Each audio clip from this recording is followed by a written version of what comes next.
ይሄ ኃይል ዓላማ የሌለው ነው 24 ሰዓት ውስጥ ያባታችንን የምንሊክን ቤተ መንግስት መረከብ አለብን የህግ ማስከበር ዘመቻው ተጠናክሮ ይቀጥላል ምንም በልምጭ ነው የምናባረረው የኢትዮጵያ ወታደር ያለው ልብ ማንም የለው ታንኮ የማይማረክ እጅ የማይሰጥ የማይሸነፍ በአንደኛው ክፍለ ዘመን አንተ ስለምን ሸር ነው የምታስበው በሞርተር ስናደባየው በቦምብ ስናደባየው እኮ ነው ካልን ህዝብ ነው ጥላቱ የክልሉ ዋና ከተማ ባህር ዳርን ጨምሮ ከተማዋን ተቆጣጥረን ባንክ ያለውን ገንዘብ በሙሉ ለማውጣት ማክሲመም ተጅቡ ከሁለት እስከ 3 ባለባንዲራ ነኝ ባለከዘራ ነኝ አይሰራም ያለውን ምንሽርም ይዞ ወጥቶ ራሱን ማትረፍ ነው ያለበት አይደርሱብንም ሊበልጡንም አይችሉም ጀግና ነው ተራራን ይወጣል ይወርዳል በዝናብ በፀሐይ ይጓዛል ለሀገሩ ክብር ይሞታል የዚህ ቡድን ፉከራ ጌሾ እንዳለው ጥሩ የወይን ጠጅ የደጋፊዎቹን ልብ በሐሴት ሲያሰክርና ዶላራቸውን ሲያስረጭ የቆየ ሲሆን ምላሳቸው ደግሞ ጤፍ ከሞቅላት አልፎ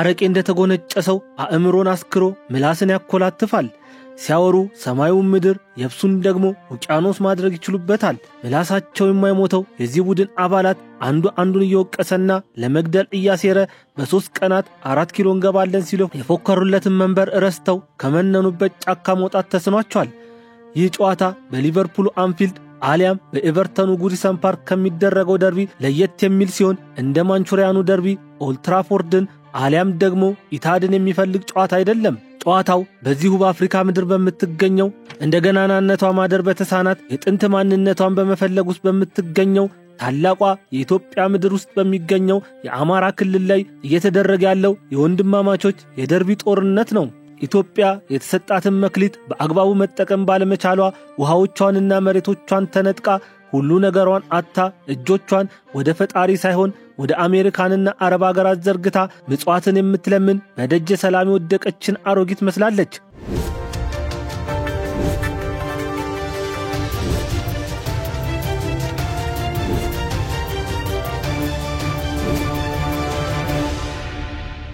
ሰላም ጤና ይስጥልን ውድ አድማጭ ተመልካቾቻችን ይህ ሳምንታዊ የማል ሚዲያ ትንታኔ ሰዓታችን ነው በዚህ ዝግጅት ላይ በሳምንቱ የተከናወኑትን አበይት ሀገር አቀፍና ዓለም አቀፍ ክንውኖች በአጭሩ የሚቀርቡበትና በአንድ ርዕሰ ጉዳይ ላይ ደግሞ ሰፊ ቅኝት የምናደርግበት ይሆናል ዝግጅቱን በማጠናቀርና በማቅረብ እኔ ቢኒያም ከድር አብሬያችሁ የምቆይ ይሆናል በዛሬው ዝግጅታችን ላይ ኢትዮጵያ በነጮቹ ሴራ ውስጥ ወድቃ ያጣቻቸውን መክሊቶቿን እንዴት መመለስ ትችላለች በሚለው ጉዳይና በጽንፈኛው ፋኖ ዙሪያ ላይ ሰፊ ዳሰሳ የምናደርግበት ይሆናል ካፍታ ቆይታ በኋላ ስንመለስ ወደ ዛሬው ርዕሰ ጉዳይ ከማለፋችን በፊት በሳምንቱ የተከናወኑ ሀገር አቀፍና ዓለም አቀፍ ክንውኖችን ባጭሩ የምንነግራችሁ ይሆናል እስከዚያው ድረስ ሚዲያችንን ሰብስክራይብ ዜናዎቹንና ትንታኔዎቹን ደግሞ ላይክና ሼር በማድረግ የሚዲያችን ቤተሰብ ይሁኑ እስኪ ቪዲዮ ለእናቴ ያድርሱልኝ ማለት ያው እሷ ቲክቶክ ምናምን አትጠቀም ግን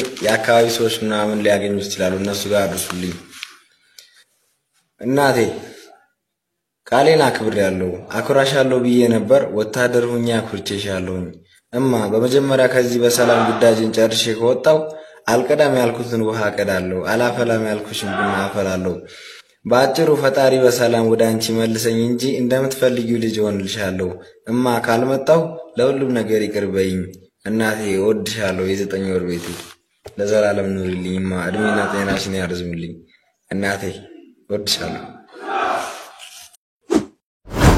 ከመጀመሪያው ጀምሮ አንድ መሆን የማይችል እንደነበረ ሲወጡ በነበሩ ድምጾችና ቪዲዮዎች ያስታውቅ ነበር አንዴ እኛ ከዚህ ስንነሳ አብይ አህመድ ዱባይ ነው የሚገኘው ሌላ ጊዜ አብይ አህመድ ባህር ዳር ከመጣ በከበባ አጣድፈን ነው የምንይዘው ሲል የቆየውና በ3 ቀናት 4 ኪሎ እንደሚገባ ሲናገር የቆየው የጎጃሙ ፋኖ እርስ በርሱ የማይስማማ ሲሆን ዘመነ ካሴ ከትላልቅ አባቶች ጋር ተነጋግሮ ዳግማዊ አጼ ቴዎድሮስ እንደሚሆን ተነግሮታል ለዛም ነው በአንድነት ስም አንዴ ከሻቢያ ሌላ ጊዜ ደግሞ ከዋት ጋር ለመቆም እየታገለ የሚገኘው ሲሉ የፋኖ አመራሮች ተናገሩ የሻቢያ መንግስት ለህዋስ ሰዎች የምጽዋ ወደብን እንዲጠቀሙበት መፍቀዱ በኢትዮጵያ መንግስት እንደተሸነፈና የአብይ አህመድ አካሄድ እንዳስፈራው ማሳያ ነው ሲሉ ፖለቲከኞች ተናገሩ የሻቢያ ቡድን ለወትሮ እንደ ህዋት የሚጠላው ቡድን የለም ህዋትን ለማጥፋት ያልሞከረው ነገር አልነበረም ህዋትም ቢሆን የኤርትራ መንግስት ከዓለም ጋር አጣልቶ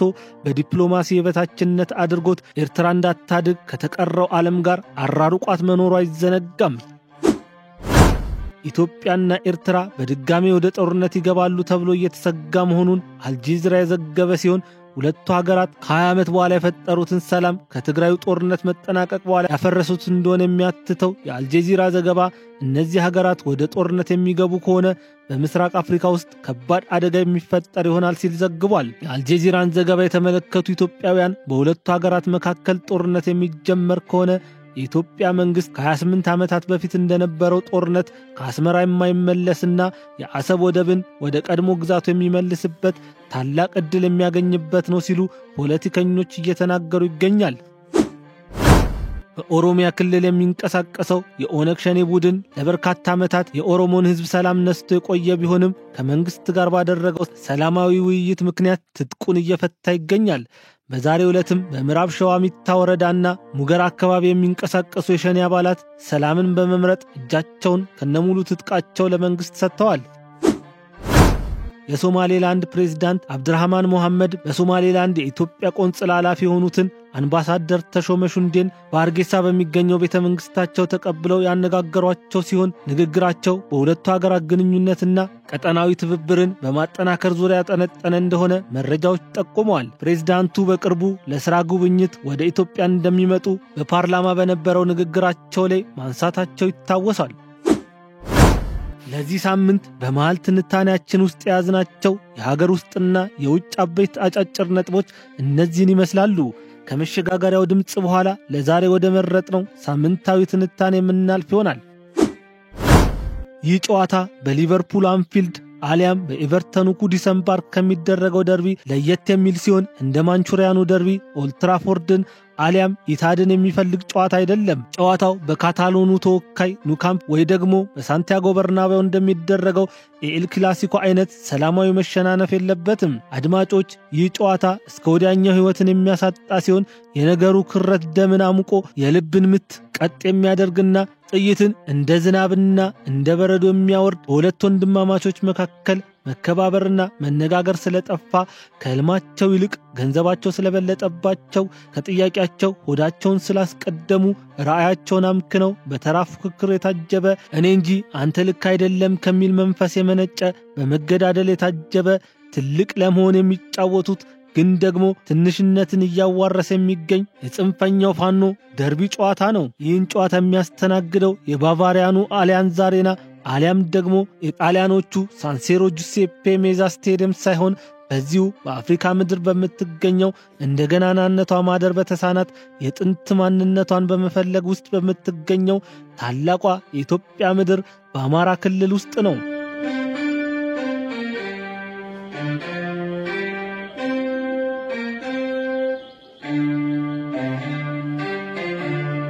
ሰዎች ልብ በሉ፣ ይህንን ሊግ የአማራ ፋኖ የሚያስተዳድረው ሲሆን በዋናነት 4 ቡድኖች በዚህ ሊግ ውስጥ እየተጫወቱ ሲሆን በዘመነ ካሴ የሚመራው የጎጃሙ ፋኖ አንደኛው ሲሆን ሁለተኛው በወሎ አካባቢ የሚንቀሳቀሰውና በምሬ ወዳጁ የሚመራው ፋኖ ሲሆን ሶስተኛው ባልዳራስን እንዳፈረሰው የፋኖን ትግል ለማደናቀፍ የመጣ ነው እየተባለ በፋኖ ደጋፊዎች የሚታማው እስክንድር ነጋ የሚመራው የጎንደሩ ፋኖ ሲሆን አራተኛው ደግሞ የሸዋ ፋኖች የሚባሉት ሲሆን የሚመሩትም በደሳለኝ እንደሆነ ምንጮቻችን ይገልጻሉ።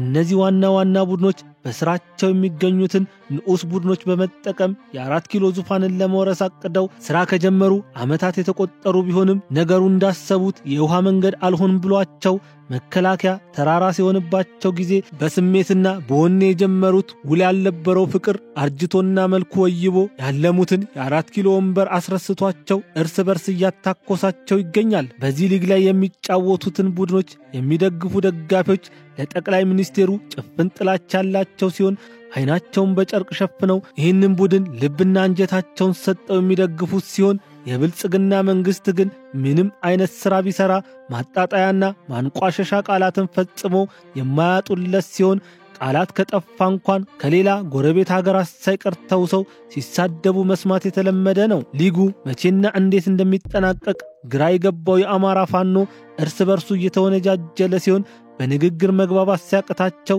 የጥይቱን ቃታ በወንድሞቻቸው ላይ እየሳቡ ይገኛሉ። ይህንን ሊግ እየመራ የሚገኘው የሊጉ አስተዳዳሪ ጨዋታውን ለብቻው ማሸነፍ እንደማይችል ሲረዳ አንድ ጊዜ በምግባይ ኃይሌ ከሚመራው የትግራዩ ሊግ ላይ ተጫዋቾችን በውሰት አምጥቶ መከላከያን ለመግጠም ሙከራ ባደረገበት ቅስፈት የኢትዮጵያ መከላከያ ሰራዊት ይህንን ቡድን አይቀጡ ቅጣትን ቀጥቶ ብዙ የሞራልና የቁስ እንዲሁም የህይወት ኪሳራ አድርሶበታል። ይሁን እንጂ ዓላማው ምን እንደሆነ ለደጋፊዎቹ ሁሉ ግራ እስኪያጋባ የደረሰው ይህ ቡድን ሽንፈቱን ባለማመንና ከስህተቱ ባለመማር ከሻዕቢያ መንግስት ጋር ለመወዳጀት ልቡን በኢሳይያስ ፍቅር አቅልጦ በአስመራ መንደር መመላለስ ካበዛ ሰነባብቷል።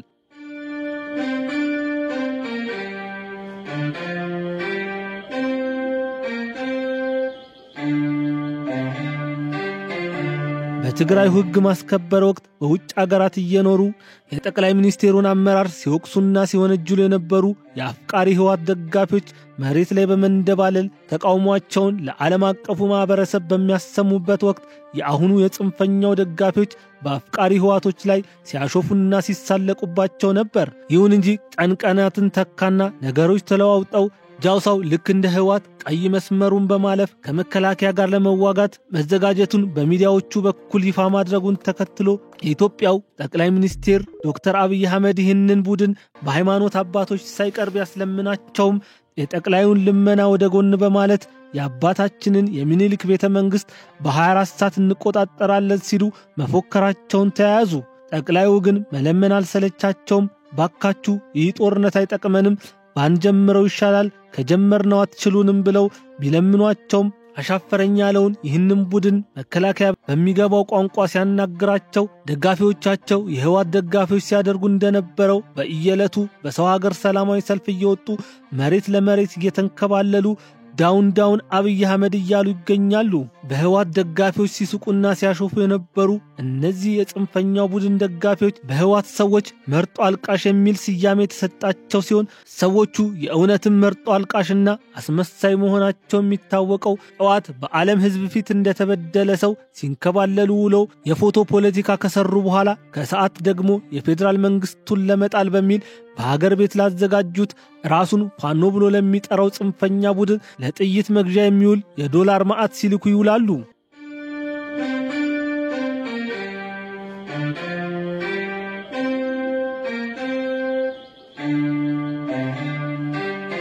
የደርቢው ጨዋታ እጅጉን ተጠናክሮ የቀጠለ ሲሆን መከታው ማሞ ደሳለኝን ዘመነ ካሴ ያድነው ወይ ደግሞ ምሬ ወዳጁ አይደርስለትም የገባበት ገብቼ የእጁን ሰጠዋለሁ እያለ በአደባባይ እየፎከረ ሲሆን ዘመነና ምሬ በዚህ ጉዳይ ላይ እጃቸውን የሚያስገቡ ከሆነ ሁለቱንም በሚያነደው ክንዴ የማጠፋቸው ይሆናል ሲል መናገሩን ምንጮቻችን ገልጸዋል። ምላሳቸው የማይሞተው የዚህ ቡድን አባላት አንዱን እየወቀሰና ለመግደል እያሴረ በ3 ቀናት 4 ኪሎ እንገባለን ሲሉ የፎከሩለትን መንበር ረስተው ከመነኑበት ጫካ መውጣት ተስኗቸው ዙፋናቸውን በመናኔ ከሚኖሩበት ጫካ ውስጥ በሚገኝ ጥቁር ድንጋይ ላይ ሰርተው ሰላማዊውን የአማራ ህዝብ መውጫ መግቢያ ሳጥተውታል ሲሉ በዚህ ቡድን የተማረሩ የአማራ ማህበረሰቦች ይናገራሉ።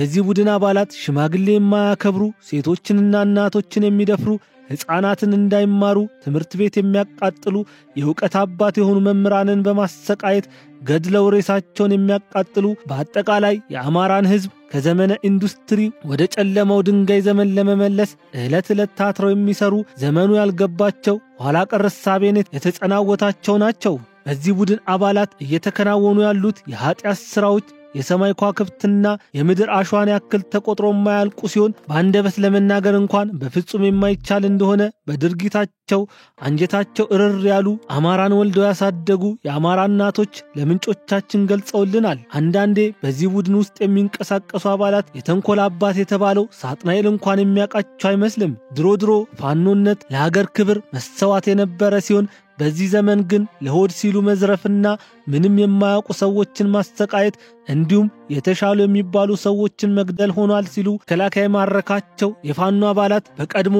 የቡድን አጋሮቻቸው ማፈራቸውን በተለያየ ማህበራዊ ሚዲያ ላይ ሲናገሩ መስማት ብርቅ አይደለም።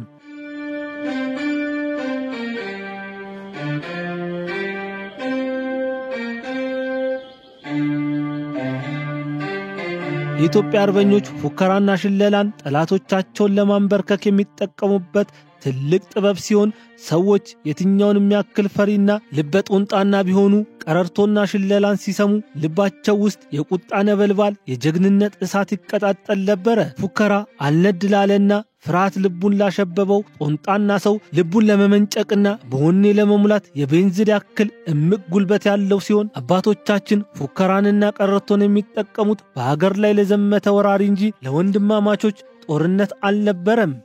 አሁን ስነ ቃሎቻችን በብዙ ተቀይረው ከይዘታቸውና ከመቼታቸው ውጭ እየተከወኑ ማየት ብርቅ ያልሆነበት ዘመን ላይ ከደረስን ውለን አድረናል የሚሉት አቶ ፋንታውን ገበየው በመንግስት ትምህርት ቤት ውስጥ የ8ኛ ክፍል የአማርኛ መምህር ናቸው። እኚህ መምህር ስለ ስነ ቃል ሲያስረዱ ስነ ቃል ሁለት አይነት እንደሆነ አንደኛው በዝሩ መልክ የሚቀርብ ሌላኛው ደግሞ በግጥም መልክ እንደሚቀርብ በመናገር ሲሆን ሐሳባቸውን ጠቅለል አድርገው ስነ ቃል ማለት የአንድን ህዝብ ባህል ወግና ልማድ የሚገልጽ የማህበረሰብ የወለ ሀብት ነው ብለው ለተማሪዎቻቸው ሲያስተምሩ ለምን እንደሆነ ባላቅም በዛች ቅጽበት የጃውሳው አባላት በአማራ ክልል የሚገኙ መምህራንን ማስተማር የለባችሁም ብለው መግደላቸው ልቤን ሲረብሸው ተሰማኝ። በዚህ አጋጣሚ ራሳቸውን ከሰው በታች አድርገው ሕይወታቸውን የሻማ ያክል አቅልጠው ለልጆቻችን የእውቀትን ብርሃን የሚለኩሱ ክቡር መምህራን ንብረት እንጂ ጥይት አያስፈልጋቸውምና ዘላለማዊ ክብርና ሞገስ ለመምህራኑን ለማለት ወዳለው ስነ ቃል ካልተከወነ ሕይወት አልባ ነው ሲሉ መምህሩ ተማሪዎቻቸውን እያስረዱ ይቀጥላሉ። ከስነ ቃል አይነቶች መካከል ሽለላና ፉከራ አብዛኛውን ጊዜ በግጥም መልክ የሚቀርብ ሲሆን የጥንት አባቶቻችን ይህንን ስነ ቃል የሚጠቀሙት ጠላቶቻቸውን ለማሸነፍ እንደነበረ መምህሩ ለተማሪዎቻቸው ተናግረው የዕለቱን ትምህርት አጠናቀቁ። ከዚህ ትምህርት በመነሳት ፉከራና ሽለላ እንዲከወን ራሱን የቻለ መቼት የሚፈልግ ሲሆን መቼቱ ደግሞ መሆን የሚችለው የጦር ሜዳ ይሆናል ማለት ነው። በጦር ሜዳ የሚገናኙት ደግሞ ጠላቶች እንጂ ወዳጆች አይደሉም። ስለዚህ አንደኛው በሌላኛው ጠላቱ ላይ ቢፎክርና ቢሸልል የሚያስገርም ጉዳይ አይደለም። ይሁን እንጂ በአሁኑ ሰዓት በኢትዮጵያ ምድር እየተደረገ ያለው ፉከራና ሽለላ ሀገርን ለማዳን ሳይሆን ርስትን ለማጥፋት ትውልድን ለማስቀጠል ሳይሆን ማህበረሰብን ለማውደም ኢትዮጵያን በማሻገር ፋንታ መቃብሯን አርቆ ለመቆፈር የሚደረግ ጥረትን ይመስላል።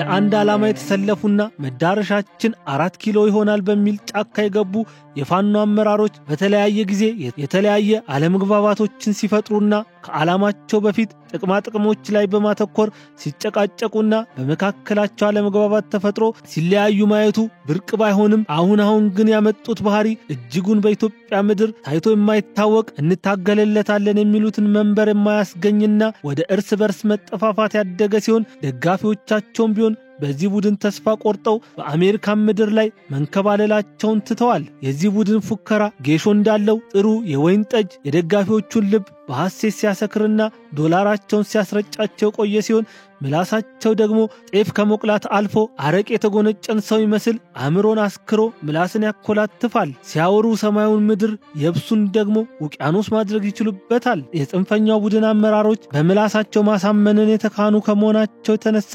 እየዋሹ ራሱ ደጋፊዎቻቸው በእጅጉ የሚያምኗቸው ሲሆን በሰሙት ወሬ ሰክረው በደስታ ባህር ሰጥመው እርካታቸውን ፍለጋ በሐሳብ እዮር ራማ ኤረር ደርሰው ይመለሳሉ። ጦርነት ምላስ ብቻ ሳይሆን መራብና መጠማትን እንዲሁም በምድረ በዳ ውስጥ በሸለቆና በወንዞች ውስጥ ማደርን የሚጠይቅ የወንዶች ተግባር ሲሆን በምላሳቸው ለሚያድሩ በውሸት ራሳቸውን ጀግና አድርገው ለተኮፈሱት የጽንፈኛው ቡድን አባላት የሚሆን ተግባር አይደለም ሲሉ በጽንፈኛው አመራሮች ላይ ተስፋ የቆረጡ ተስፋ ቢስ ደጋፊዎቻቸው እየተናገሩ ይገኛሉ። የጽንፈኛው ቡድን መሪዎች መነሻቸው አማራ መዳረሻቸው ኢትዮጵያ እንደሆነ ሲናገሩ የቆየ ሲሆን ፍላጎታቸውንና ህልሞቻቸውን ሲያጋሩ ደግሞ ኢትዮጵያ በአማራነት ካልሆነ ነፃ እንደማትወጣ ከነሱ በላይ ኢትዮጵያን ማንም እንደማይወድ የኢትዮጵያ ውሃ ልክ እነሱ እንደሆነ ለተቀረው የኢትዮጵያ ሕዝብ በማወጅ ነበር ትግላቸውን የጀመሩት። የአባቶችን ሀገር የጥንቷን ኢትዮጵያ ለመመለስ የአብይ አህመድ መንግስትን ታግለ መጣል አለብህ ሲሉ የጀመሩት ትግል ተራራ ሆኖባቸው ዕለት ዕለት ተስፋ ያስቆረጣቸው የሚገኝ ሲሆን የዚህ ቡድን አባላት አህያውን ፈርቶ ዳውላው እንደሚባለው የመንግስትን ጉልበት መቋቋም ሲያቅታቸው በወለዷቸው እናቶቻቸው ላይ የፍርሃትን አርጩሜ በማሳረፍ እያስለቀሷቸው ይገኛል። ከዚህ በተጨማሪ በአማራ ክልል የሚንቀሳቀሱ የህዝብ ማመላለሻ መኪናዎችን በማስቆም ዘረፋ እያከናወኑ ይገኛሉ። የት ይደርሳል የተባለውን ዛፍ ቀበሌ ቆረጠው እንደሚባለው ራሱን አግዝፎና ተራራ አድርጎ ለመታገል ወደ ትግሉ ሜዳ የተቀላቀለውን ጽንፈኛ ቡድን የኢትዮጵያ መከላከያ ሰራዊት በሚገባው ቋንቋ እያናገረውና አይቀጡ ቅጣትን እየቀጣው ይገኛል።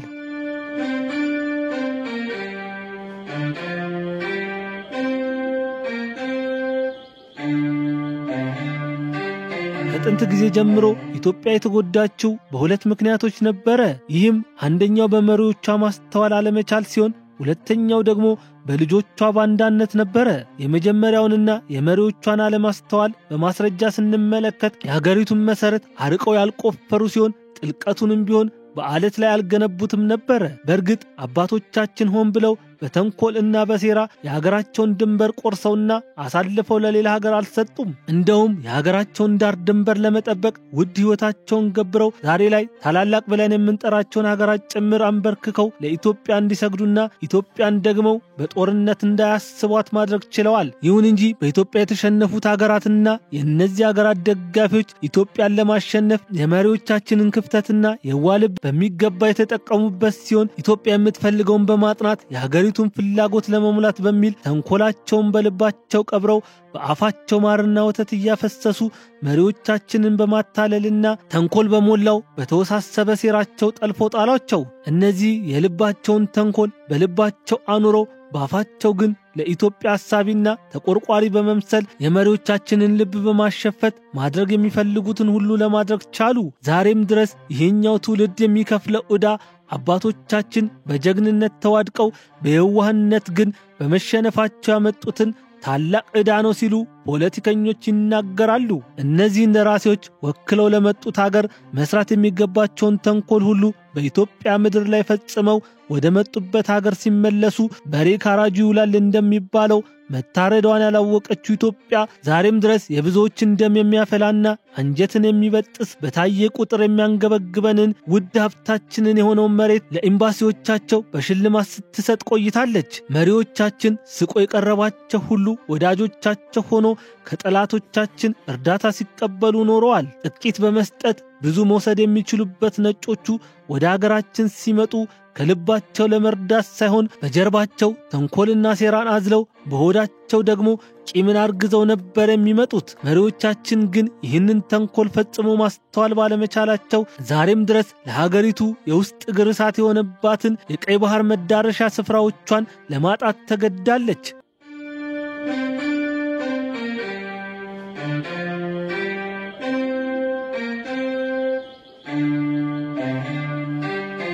ኤርትራ፣ ጅቡቲና ሶማሊያ በአንድ ወቅት የኢትዮጵያ ግዛቶች የነበሩ ሲሆን በመሪዎቻችን አሻግሮ ማየት አለመቻልና በነጮቹ በተወሰደባቸው የሴራ የበላይነት ዛሬም ድረስ በከፋ ድህነት ውስጥ የምትዳክረውን ከዳዴ መውጣት ያልቻለችውን ሀገር ለትውልድ ለማስረከብ ተገደዋል። በዛው ልክ ኢትዮጵያን ለመምራት ከታደሉ መሪዎች መካከል ጥቂት የማይባሉት መሪዎች የነጮቹን ሴራ በሚገባ ተረድተው በራሳችን ነገሮችን ማድረግ አለብን ብለው ሲወስኑ የሀገሪቱ መሪዎች ላይ ህዝቡ ጠላት ሆኖ ሲነሳ ቆይቷል። ይህች ሀገር ምን አይነት አዙሪት እንዳለባት ዛሬም ድረስ የማይታወቅ ሲሆን ጥሩ መሪ ስታገኝ ህዝቦቿ ሲያምፁ፣ በተቃራኒው ደግሞ ነዋሪዎቿ መልካም ሲሆኑ መሪዎቿ ጥጋበኛ የሆኑባት ዘመናትን ተሻግራ መድረስ ከሚገባት ቦታ ሳትደርስ አሁን ላለንበት ወቅት ደርሰናል። ባለራዕይ የሆኑ መሪዎቻችን በሀገራችን ውስጥ በተለያየ ጊዜ ቢነሱም ባሰቡት ልክ መስራት እንዳይችሉ የተለያየ እንቅፋቶች በተለያየ አቅጣጫ እየመጡባቸው ነገሩ ሁሉ ጠብስል ስደፍን ሆኖባቸው አንድ ቀን የተረጋጋ ሰላማዊ ኑሮ ሳይኖሩ የስልጣን ዘመናቸው ተጠናቆ በህዝቡም ሆነ በሚመጣው መንግስት ሲረገሙና ሲሰደቡ የሚኖሩባት ሀገር ሆና እየኖረች ትገኛለች። እንደ ማህበረሰብ መንቃት ለምን ከበደን እያሉ በየሚዲያው የሚደሰኩሩ ፖለቲከኞች የኢትዮጵያን ሕዝብ ለማንቃትና የተሻለ ግንዛቤ ለመፍጠር ስራ ሲሰሩ አይስተዋልም ሲሉ የአዲስ አበባ ከተማ ነዋሪዎች ለመሃል ሚዲያ ዜና ክፍላችን ተናግረዋል። ሁሉም ሰው በአንድ ቤት ይኖራል፣ ግን ስለሚኖርበት ቤት እኩል አይጨነቅም። ይቺ ቤት ኢትዮጵያ የምትባል ስትሆን ሁሉም በራሱ መንገድ ወደ ራሱ ሲጎትታትና ሲያስጠጋት የሚታይ ሲሆን ይህንን ክፍተት በመጠቀም ጠላቶቻችን መስራት ከሚገባቸው በላይ ሰርተው የሀበሻ ባህር እየተባለ በሚጠራው ባህር ላይ የነበራትን ከፍተኛ እንቅስቃሴ መክታት ችለዋል። አሁንም ድረስ ለምን ማስተዋል ከበደን? አይኖቻችንን ከፍተን ልቦናችን እንዲያስተውል ብንፈቅድለት ሶማሊያ፣ ኤርትራና ጅቡቲን ያጣነው በጦርነት ተሸንፈን ሳይሆን በነጮቹ ሴራ ተበልጠን እንደሆነ እንረዳ ነበረ። ትናንትና አንድ የነበረችውን ሀገር ወደ 4 ቦታ የበታተኗት ነጮቹ በአሁኑ ሰዓት ትልቅ ሴራ ሰንቀውልን ኢትዮጵያን 3 ትንንሽ ሀገራት ለማድረግ በሀገሪቱ ምድር ላይ ሸኔ፣ ፋኖና ህዋትን አሰማርተው እያባሉን ይገኛሉ።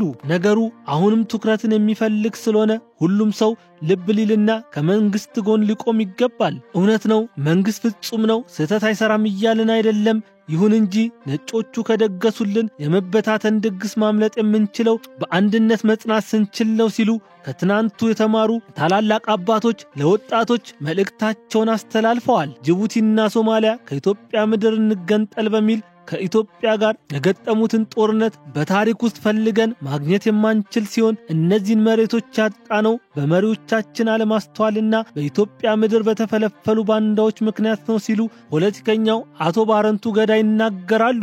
አቶ ባረንቱም አክለው አሁንም ሁሉም የኢትዮጵያ ሕዝብ ማሰብና ማስተዋል የሚገባው ነገር ቢኖር በደብረ ጽዮን የሚመራው ህወሓት የትግራይን ሕዝብ ፍላጎት ሳይሆን የራሱን ስልጣን ማደላደል ስለሚፈልግ ትግራይን ከኢትዮጵያ ምድር በመነጠል ነፃ ሀገር እንድትሆን ይፈልጋል። የጽንፈኛውን ፋኖ ሐሳብ ከዚህ የተለየ አይደለም የሚሉት አቶ ባረንቱ ጃልመሮም ቢሆን ኦሮሚያ የምትባል ሀገርን በመመስረት ኢትዮጵያን ለማጥፋት ከጠላት ጋር እየሰራ መሆኑን ልንረዳ ይገባል ሲሉ ይናገራሉ።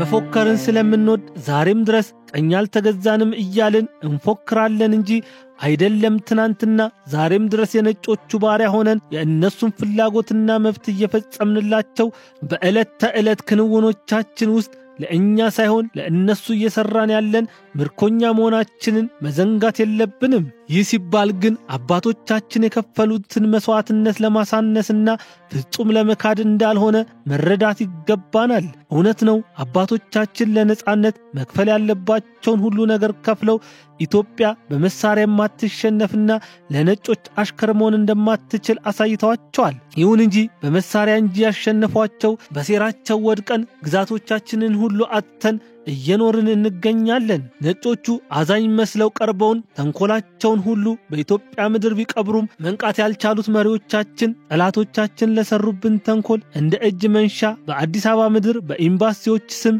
አንድ አይደለም ሺህ ፈረሶችን የሚያስጋልቡ መሬቶችን ሰጥተዋቸዋል። ይሁን እንጂ አዲስ አበባ አሮጌ ማንነቷን አፍርሳ አዲስ ውበትን ለመፍጠር ስትል የኮሪደር ልማትን ለማህበረሰቦቿ አስተዋውቃለች። በዚህ የኮሪደር ልማት የአብዛኛው የአዲስ አበባ ነዋሪ ቤቱ ሲፈርስ መንግስትን ለመቃወም አልፈለገም። ምክንያቱም ህዝቡ ለከተማው ሲል ራሱን መስዋዕት ማድረግ እንደነበረበት ገብቶት ስለነበረ ነው። በዚህ የኮሪደር ልማት ያልፈረሱ የግልና የመንግስት ተቋማት የሉም። ይሁን እንጂ በገዛ መሬታችን ቀኝ የገዙን ኤምባሲዎቻችን አጥራቸውን ለማፍረስ እንኳን ፈቃደኛ ባለመሆናቸው ምክንያት የኮሪደሩ ልማት ላይ በሚሰሩ ስራዎች ውስጥ አንዳንድ የፕላን ማሻሻያ መደረጉን ለማስተዋል ቀበና ኮከበ ጽፋ ትምህርት ቤት አካባቢ ያለውን ልማት አይቶ ምን እንደጎደለው ለምን የጎደለው ነገር እንዳልተስተካከለ ማንም ያየው ሰው መመስከር የሚችለው ጉዳይ ነው። በገዛ አገራችን በስጦታ በሰጠናቸው መሬት ላይ እንኳን ለማዘዝ ስልጣን እንዴት የለንም?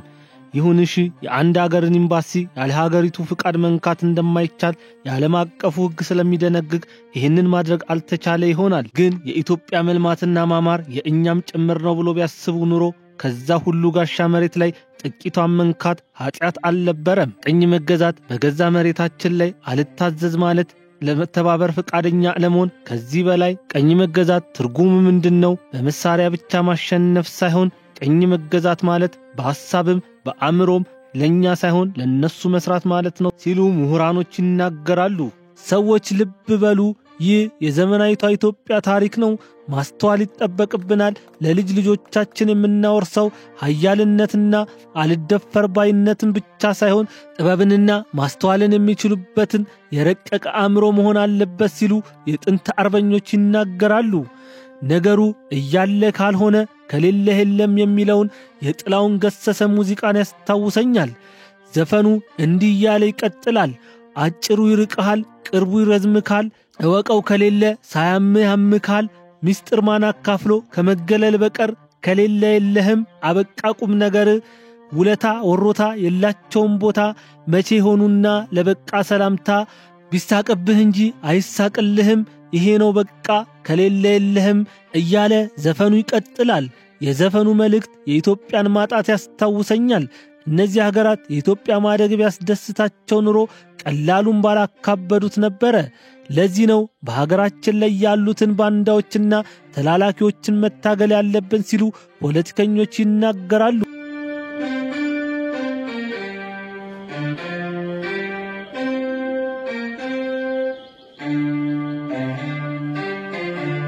ጠቅላይ ሚኒስትር አብይ አህመድ በሀገራችን ከተከሰቱ የነጮቹን ሴራ በሚገባ ከተረዱ መሪዎች መካከል አንዱና ዋነኛው ሰው ሲሆኑ መስራት የፈለጉትን ያክል መስራት እንዳይችሉ እነዛ በኢትዮጵያ ምድር የተወለዱና አፈሯን ፈጅተው ከውሃዋ ቀድተው አየሯን እየሳቡ ያደጉ ባንዳዎች ነጮቹ ያስቀመጡትን ሴራ በማንሳት ለጠቅላይ ሚኒስትሩ መንግስት የወገብ ቅማል ሆኖባቸው ይገኛሉ።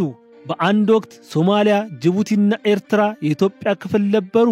ይሁን እንጂ ሶስቱም መሬቶች ከኢትዮጵያ የተወሰዱት በወታደሮቻችን ድክመት ሳይሆን በመሪዎቻችን ውሉ የጠፋበት የአመራር ችግር ነበረ። ዛሬ ላይ ሆነን ስለ አሰብ የምናለቅስ ሰዎች ትናንትና ትልቁን ቀይ ባህር በባንዳዎች ምክንያት አጠን እንደሆነ መዘንጋት የለብንም።